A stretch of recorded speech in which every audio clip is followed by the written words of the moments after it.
नमस्ते बच्चों। पाठ है गुल्ली डंडा।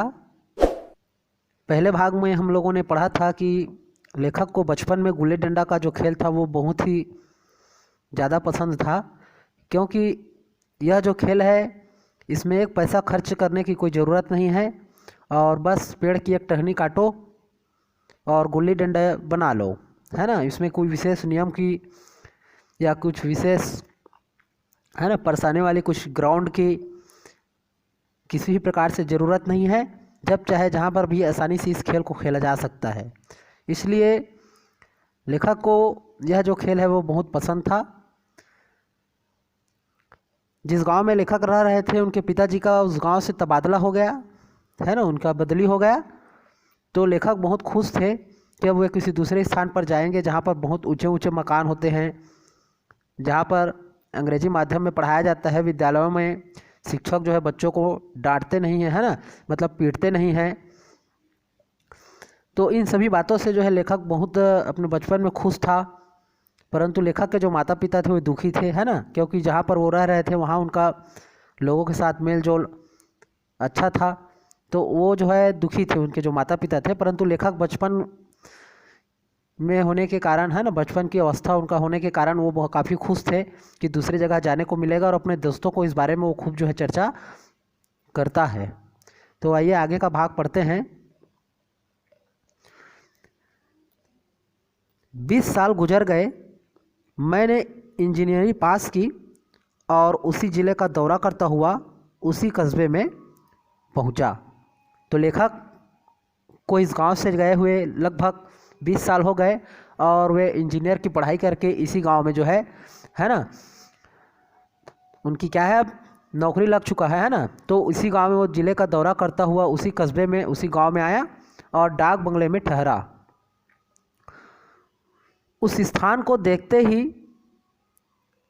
इतनी मधुर बाल स्मृतियाँ हृदय में जाग उठी कि मैंने छड़ी उठाई और कस्बे की सैर करने निकला। तो लेखक कह रहे हैं, जब मैं उस गांव में आया तो मैं जब बचपन में इस गांव में जो खेला करता था अपने साथियों के साथ, वो सभी खेल के मधुर जो याद है वो मेरे मत मस्तिष्क में, है ना, मेरे मन मस्तिष्क के इर्द गिर्द घूमने लगा।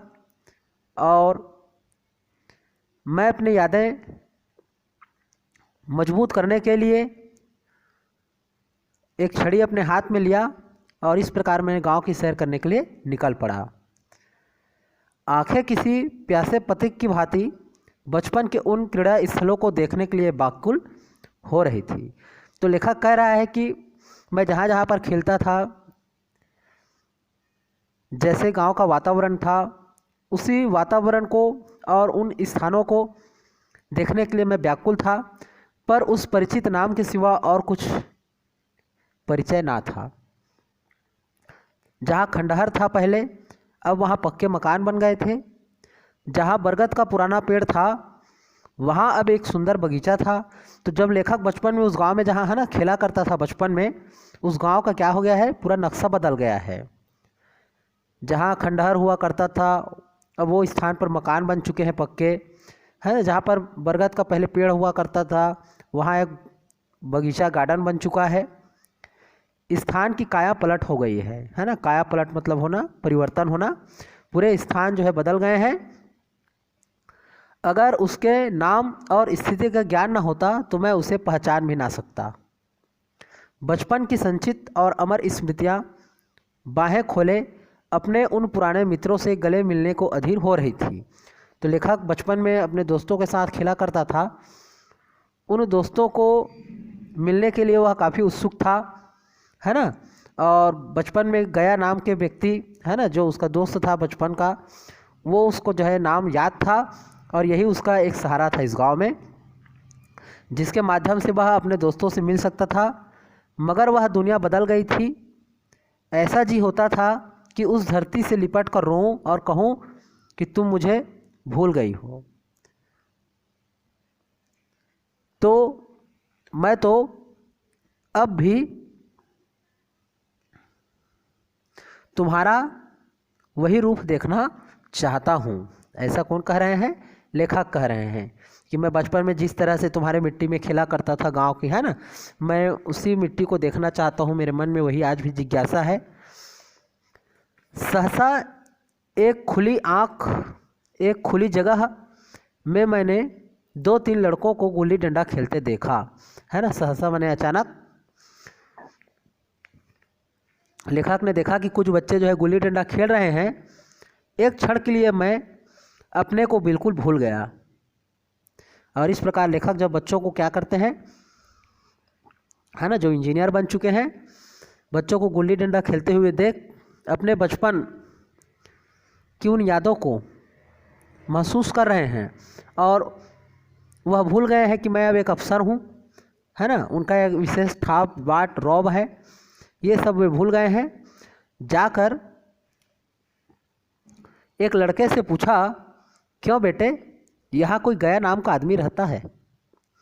हाँ है तो जरा उसे बुला सकते हो।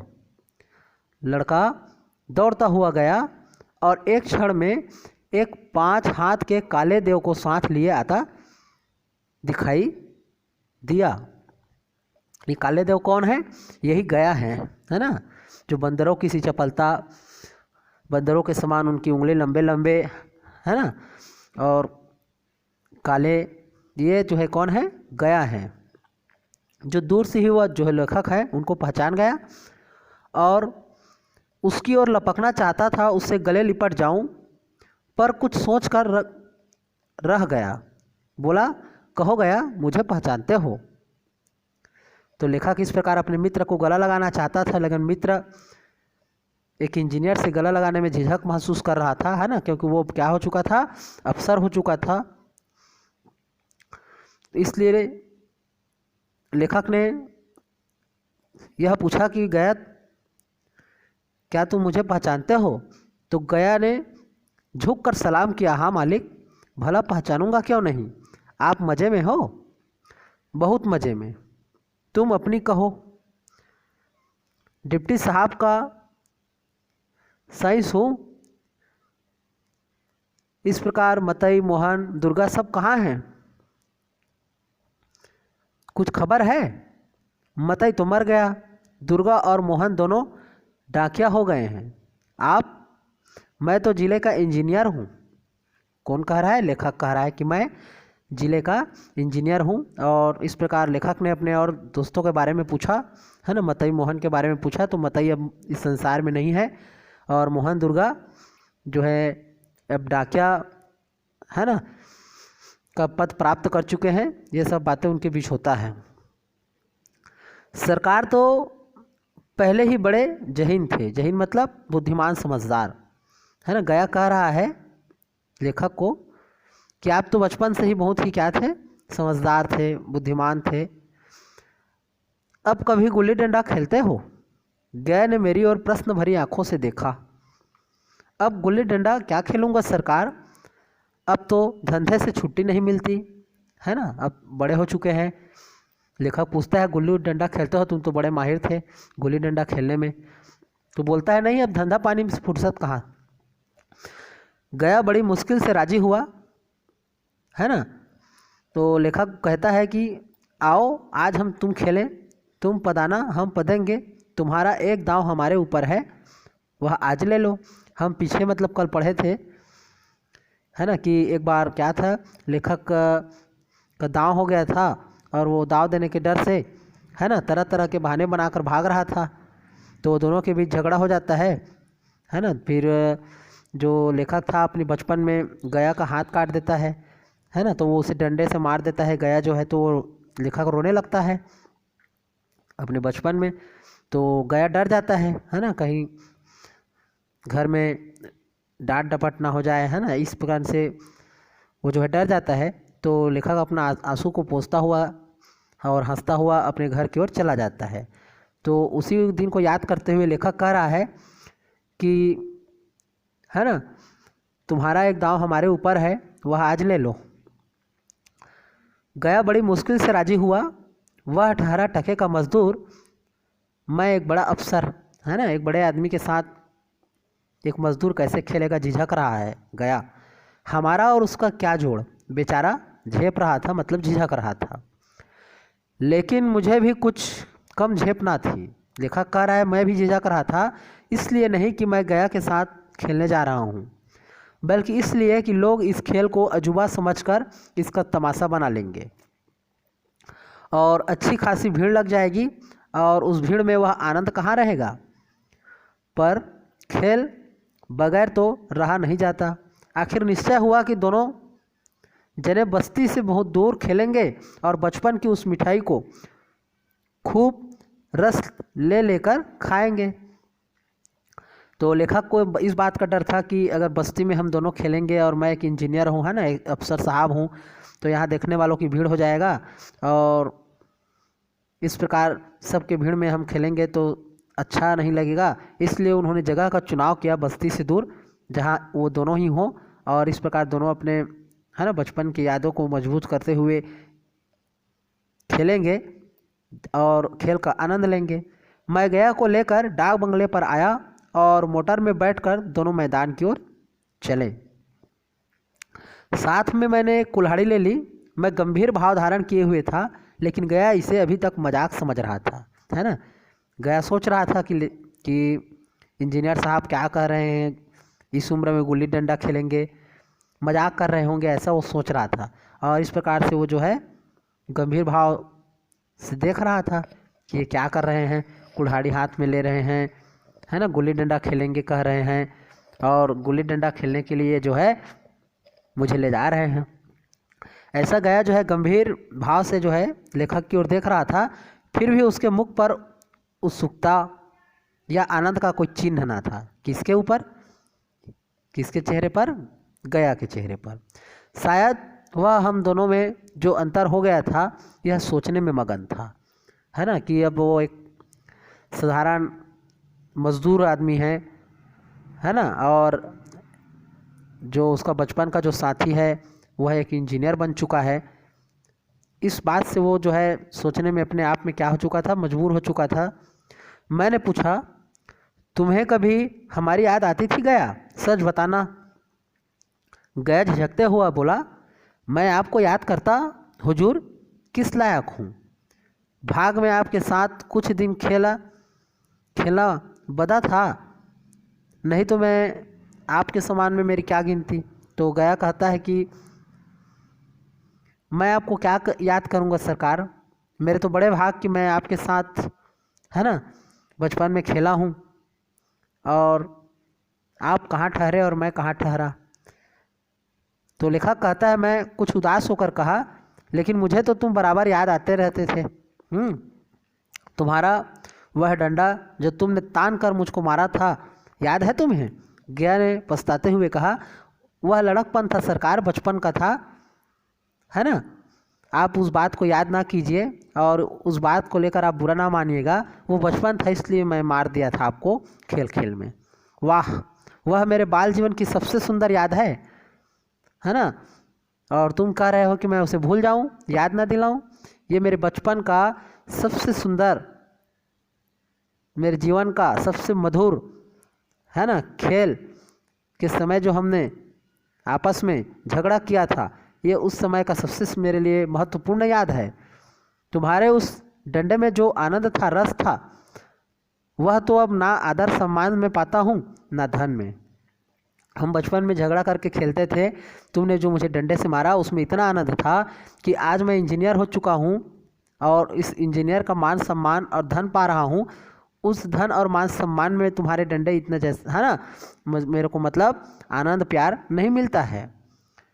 इतनी देर में हम बस्ती से कोई 3 मील निकल आए। चारों तरफ सन्नाटा था, है ना। अब गया और लेखक जो है क्या है, जो इंजीनियर है, वो बस्ती से दूर मैदान की ओर आ गए हैं गुल्ली डंडा खेलने के लिए। और वहाँ चारों तरफ सुनसान है, कोई कोलाहल नहीं है। पश्चिम और कोसों तक भीमताल फैला हुआ है, जहाँ आकर हम किसी समय कमल पुष्प तोड़ ले जाते थे। और गांव में तालाब है भीमताल नाम का। तो अपने बचपन को याद करते हुए बता रहे हैं कि वहाँ हम लोग कमल फूल तोड़ते थे और उसके झुमक बनाकर कानों में डाल लेते थे, है ना। इस प्रकार झुमका बनाकर कानों में बाली जैसा और कमल के फूलों को, है ना, अपने कानों पे मतलब डाल लेते थे। और जेठ की संध्या केसर में डूबी चली आ रही है। जेठ मतलब गर्मी का समय है। मैं लपक कर, गर्मी का समय है और केसर में डूबी चली आ रही है संध्या। कहने का मतलब यह है कि शाम का समय है और सूर्य डूबने को है शाम के समय में। तो उसका जो क्या है, सूर्य का जो प्रकाश है वो लालिमा लिए हुआ है चारों ओर वातावरण में। मैं लपक कर एक पेड़ पर चढ़ गया और एक टहनी काट लिया और चटपट गुल्ली डंडा बन गया। इस प्रकार जो इंजीनियर लेखक हैं वो कह रहे हैं कि मैंने पेड़ पर चढ़ा, गुल्ली डंडा बनाया और इस प्रकार खेल शुरू हो गया। मैंने गुच्ची में गुल्ली रखकर उछाली। गुच्ची का मतलब बच्चों, जब हम, है ना, जो गुल्ली है या लिब्बा है उसके जब हम लोग खेलते हैं तो नीचे में गड्ढा करते हैं, है ना, ज़मीन को खुदाई करते हैं छोटा सा और उसी में गुल्ली को रखते हैं, उसी को गुच्ची कहते हैं। तो मैंने गुच्ची में गुल्ली रखकर उछाली। गुल्ली गया के सामने से निकल गया। उसने हाथ लपकाया जैसे मछली पकड़ रहा हो, है ना। बचपन में हम मछली पकड़ते हैं तो मछली हमारे हाथ से क्या हो जाता है, फिसल जाती है, निकल जाती है और हम उसे पकड़ नहीं पाते हैं। तो इसी प्रकार मैंने जो है ना, गुल्ली को मारा, लेखक कह रहे हैं। तो जो गया है वो उसे पकड़ नहीं पाया तो गुल्ली उसके पीछे से जाकर गिरी। यह वही गया है जिसके हाथों में गुल्ली जैसे आप ही आप बैठ जाती थी। तो लेखक अपने बचपन को याद करते हुए बता रहे हैं कि गया बचपन में ऐसा खिलाड़ी था कि गुल्ली उसके हाथों से कभी जा ही नहीं सकता था, है ना। लेकिन आज बड़ा अजीब देखा लेखक ने, वह दाएं बाएं कहीं भी हो गुल्ली उसकी हथेली में ही पहुंचती थी, जैसे गुल्लियाँ का वो कोई मंत्र जानता हो। नई गुल्ली, पुरानी गुल्ली, छोटी गुल्ली, बड़ी गुल्ली, नोकदार गुल्ली, सपाट गुल्ली, सभी जिस भी प्रकार की गुल्ली हो सबको वो अपने हाथों में पकड़ लेता था, जैसे उसके हाथों में कोई चुंबक हो, और गुल्लियों को खींच लेता था। लेकिन आज गुल्ली को उससे वह प्रेम नहीं रहा। फिर तो मैंने पदाना शुरू किया, है ना। लेखक ने जो है गुल्ली को मारा तो सामने से हम लोग क्या करते हैं, उसको अपने हाथों में लेते हैं, पकड़ लेते हैं। तो गया नहीं पकड़ पाया तो इस प्रकार से गया हार गया। तो लेखक ने उसे पदाना शुरू किया। मैं तरह तरह की धांधलियाँ कर रहा था। धांधलियाँ मतलब बेईमानी, है ना। मैं तरह तरह की बेईमानियाँ कर रहा था। अभ्यास की कसर बेईमानी से पूरी कर रहा था। हुच जाने पर भी डंडा खेले जाता था। इस प्रकार वो जो है अपना काम सफाई के साथ कर लेता था, है ना, मार लेता था। फिर भी मैं बेईमानी कर देता था। हालांकि शास्त्र के अनुसार गया की बारी आनी चाहिए थी, है ना। गया जीत चुका था और अब मेरी बारी आना था। लेकिन मैं बार बार क्या कर देता था, गुल्ली पर ओछी चोट पड़ती और ज़रा दूर पर गिर पड़ती तो मैं झपट कर उसे खुद उठा लेता और दोबारा टाड़ लगाता था। गया यह सारी बेकायदी देख रहा था पर कुछ ना बोलता था, जैसे उसे वह सब कायदे कानून भूल गया हो। इस प्रकार मैं बेईमानी पे बेईमानी कर रहा था और गया मुझसे कुछ ना बोल रहा था। उसका निशाना इतना अचूक था कि गुल्ली उसके हाथ से निकलकर टन से डंडे से आकर लगती थी। उसके हाथ से छूटकर उसका काम था डंडे से टकरा जाना। लेकिन आज वह गुल्ली डंडे से नहीं लगती, कभी दाईं और दाएं ओर जाती है तो कभी बाएं ओर, तो कभी आगे तो कभी पीछे, है ना। इस प्रकार जो गुल्ली खेलने का जो डंडा है वो गया के निशाने से आज चूक रहा है। आधा घंटे पदाने के बाद या हराने के बाद एक गुल्ली डंडे में आ लगी, है ना। आधा घंटे मैंने गया को खूब हराया। आखिरकार उसने जो है डंडे को अपने गुल्ली से निशाना लगा ही दिया। मैंने धांधली की, है ना। लेखक कह रहा है फिर भी मैंने बेईमानी किया। गुल्ली डंडे से नहीं लगी है, बिल्कुल पास से गई है लेकिन लगी नहीं है। ऐसा लेखक ने कहा, है ना। जबकि लेखक को मालूम है कि गया ने जो डंडे पर निशाना लगाया है गुल्ली का वो सही लगा है, लेकिन वो फिर भी बेईमानी कर रहा है। आज बड़ा हो गया है तो, है ना, खेल रहा है तो, और कह रहा है कि नहीं नहीं तुम्हारा निशाना बिल्कुल पास में था लेकिन उसे पड़ा नहीं है। गया ने किसी भी प्रकार का कोई असंतोष प्रकट नहीं किया। असंतोष प्रकट मतलब किसी भी प्रकार से उसके बात को, है ना, वो जो है मना नहीं किया। उसने उसे स्वीकार किया कि तुम सच कह रहे हो, है ना, सच में नहीं लगा होगा, मुझसे ही कोई भ्रम है। डंडे में लगती तो क्या मैं बेईमानी करता? लेखक कह रहा है मैं ऐसा थोड़ी बेईमानी करता। नहीं भैया तुम भला बेईमानी कैसे करोगे? गया कह रहा है बचपन में मजाल था कि मैं ऐसा घपला करके जीता और बचता। गया गर्दन पर चढ़ बैठता। तो लेखक याद कर रहे हैं अपने बचपन को कि अगर इस प्रकार से मैं बचपन में अगर, है ना, बेईमानी अगर गया के साथ करता तो गया मुझको जो है मार देता, लेकिन आज मैं उसे कितनी आसानी से धोखा दिए चला जाता था। गधा है, सारी बातें भूल गया। सहसा गुल्ली फिर डंडे से लगी और इतनी जोर से लगी जैसे बंदूक छूटी हो। इस बार गया ने गुल्ली से डंडे को इस प्रकार से मारा है कि उसमें से जोर से क्या हुआ है, ध्वनि उत्पन्न हुआ है, जोर से आवाज़ आया है। इस प्रमाण के सामने अब किसी भी तरह की बेईमानी, है ना, नहीं चल सकता। लेकिन क्यों ना एक बार सबको झूठ बताने की फिर से मैं चेष्टा करूं। मेरा हरज ही क्या है, मेरा जाता क्या है। मान गया तो वाह वाह, नहीं तो 4 हाथ पदना ही पड़ेगा। अंधेरे का बहाना करके जल्दी से छुड़ा लूँगा, फिर कौन दाम देने आता है। ऐसा लेखक अपने मन में सोचता है कि नहीं नहीं नहीं पड़ा है करके मैं फिर बोलूँगा और फिर इसे पदाना शुरू कर दूँगा। जब मेरी बारी आएगा तो कह दूँगा कि अब तो अंधेरा हो गया, कल खेलेंगे। गया ने विजय के उल्लास में कहा लग गई टन से बोली। और गया खुश हो गया और बोला कि अरे अब जो मेरा निशाना है वो चुका नहीं है, क्योंकि इतना ज़ोर से बजा है कि तुम भी सुने हो और मेरा निशाना लग गया। इस प्रकार वो खुश हो जाता है। मैंने अनजान बनने की चेष्टा करके कहा तुमने लगते देखा? मैंने तो नहीं देखा। फिर लेखक बेईमानी कर रहा है ना, और कह रहा है कि क्या तुमने निशाना लगते सच में देखा? मैंने तो नहीं देखा। तो गया कहता है टन से बोली है सरकार, जोर से आवाज़ आया है और जो किसी ईंट से टकरा गई हो। और इस प्रकार लेखक कहता है नहीं नहीं शायद तुम्हें धोखा हो गया है, तुम्हारा गुल्ली किसी ईंट से टकरा गया है जिसके कारण इतना आवाज़ आया है। मेरे मुख से यह वाक्य उस समय कैसे निकला इसका मुझे खुद आश्चर्य है। ऐसा लेखक कह रहा है।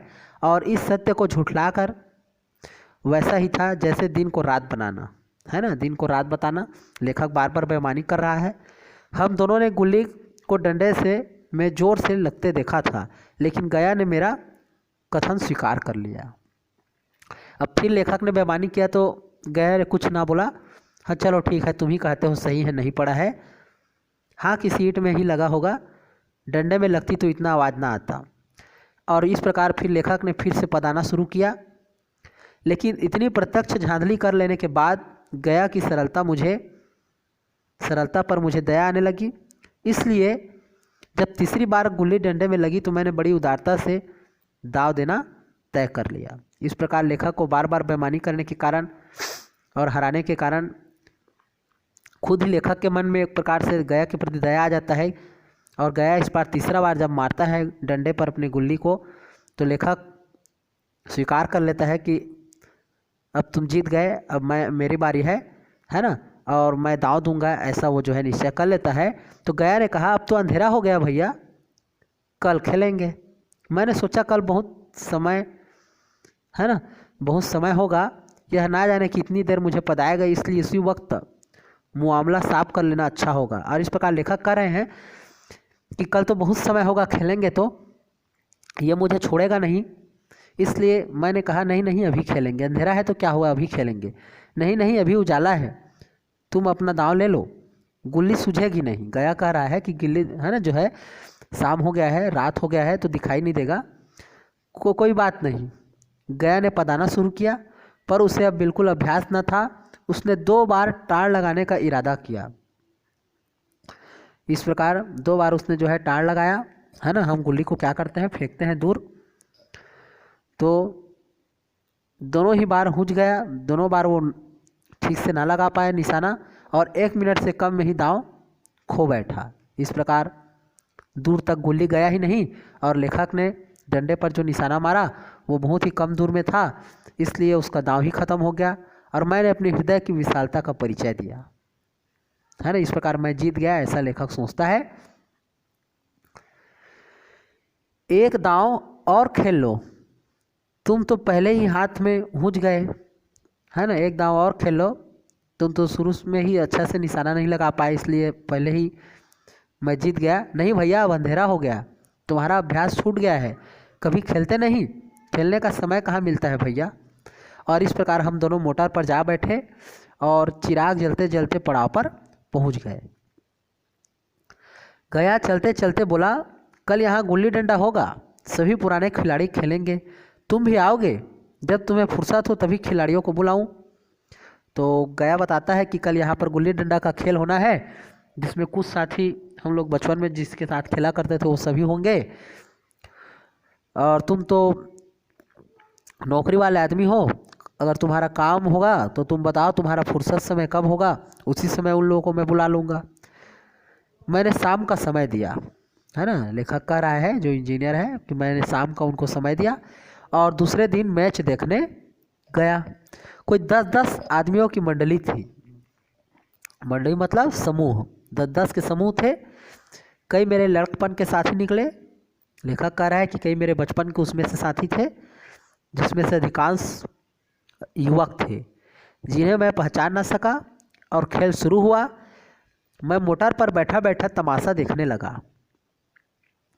आज गया का खेल, उसका नैपुण्य देखकर मैं चकित हो गया, है ना। चकित मतलब आश्चर्य हो गया।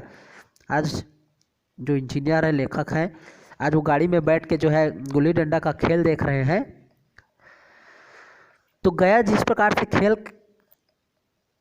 खेल रहा था, उसे देखकर जो है लेखक क्या हो जाता है, आश्चर्य से चकित हो जाता है। टाण लगाता है तो गुल्ली आसमान से बातें करती है। कल किसी वह झिझक, वह हिचकिचाहट, वह बेदली आज न थी, है ना। कल जो है जो गया था वो खेल खेलने में क्या था, झिझक रहा था, उसका निशाना चूक रहा था। लेकिन आज देखा तो उसके अंदर किसी प्रकार से कोई भी मन में झिझक नहीं था, और बड़े वह उत्साह के साथ खेल रहा था, उसका निशाना बिल्कुल भी चूक नहीं रहा था, है ना। लड़कपन में जो बात थी, आज वही उसके व्यक्तित्व में दिखाई दे रहा था। ऐसा लग रहा था जैसे वह खेल का आज भी उसी प्रकार से चैंपियन है।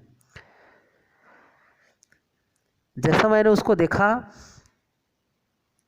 आज वह खेल रहा है, इसी तरह कल अगर वह मुझे है ना, मेरे साथ खेलता तो मुझे इस तरह से पदाया होता तो मैं ज़रूर रोने लग जाता, और उसके डंडे की चोट खाकर गुल्ली 200 गज की खबर लाती थी। तो लेखक कह रहा है कि कल जो हम लोग खेले थे उसमें गया तो हार चुका था, लेकिन आज जो खेल रहा है उसको मैं देख रहा हूँ। आज की तरह कल गया खेला होता मेरे साथ तो शायद मैं रो देता। इतना निशाना, इतना जोरदार उसका खेल। पदने वालों में एक युवक ने कुछ धांधली की, उसने अपने विचार में गुल्ली लपक ली थी, तो गया का कहना था कि गुल्ली जमीन में लगकर उछली थी। इस पर दोनों में ताल ठोकने की नौबत आ गई, मतलब झगड़ा करने की नौबत आ गई, गया और उस युवक में जो बेईमानी कर रहा था। इस प्रकार जो बेईमानी कर रहा था वो युवक जो है डर जाता है गया का तमतमाया हुआ चेहरा देखकर।